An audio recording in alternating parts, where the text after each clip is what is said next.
মুর্শিদাবাদ সফরে এসেছেন মুখ্যমন্ত্রী, আছেন বহরমপুরের সার্কিট হাউসে।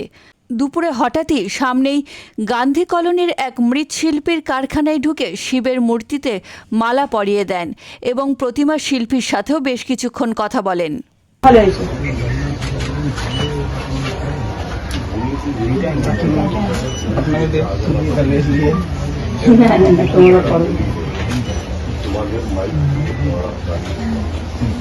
আমি একটা মালা পরে দিকে আছেই এখন হয়তো শিবের পুজো নেওয়ার কথা ছিল আজকে এখানে।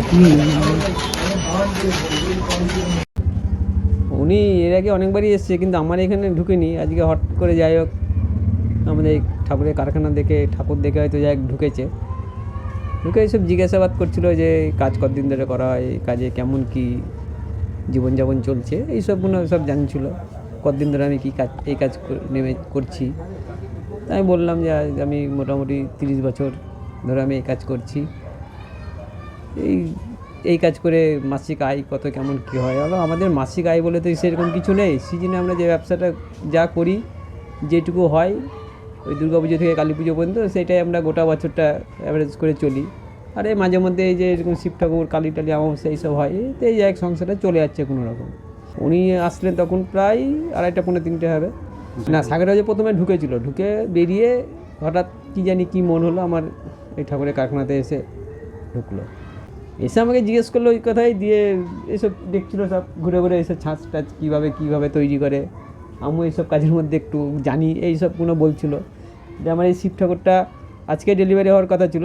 ও যারা নিবে তাদের বাড়িতে যাক একটা কোনো অসুবিধার জন্য পুজোটা আজকে হবে না, সামনের সপ্তাহে নিবে। দিয়ে তখন বললো যে ঠাকুরটা আছে। বললাম হ্যাঁ ঠাকুরটা আছে, আজকে নিবে না, পুজো হওয়ার কথা ছিল আজকে, কিন্তু আজকে নিবে না, যাই হোক এরপরে সামনের সপ্তাহে নিবে। দিয়ে বললো তাহলে একটা মালা ছিল রাখা ওখানটা। তখন বললো যে তাহলে ঠাকুরটা যখন আজকে পুজো হওয়ার কথা ছিল, তাহলে আমি মালা দিয়ে ওকে করি, পুজোটা করি, দিয়ে মালা। আমি এখানে ওই প্রায় 26-27 বছর ধরে আমি এখানে প্রতিমা তৈরি করছি। হ্যাঁ, এর আগে বহুবার এসেছিলো, কিন্তু আমার এখানে আসেনি। সাগরা যে এসেছিলো ঢুকেছে, কিন্তু আজকে যেভাবে হট করে আমার কারখানায় ঢুকেছিলো ওই রকমভাবে আসেনি কোনো দিন।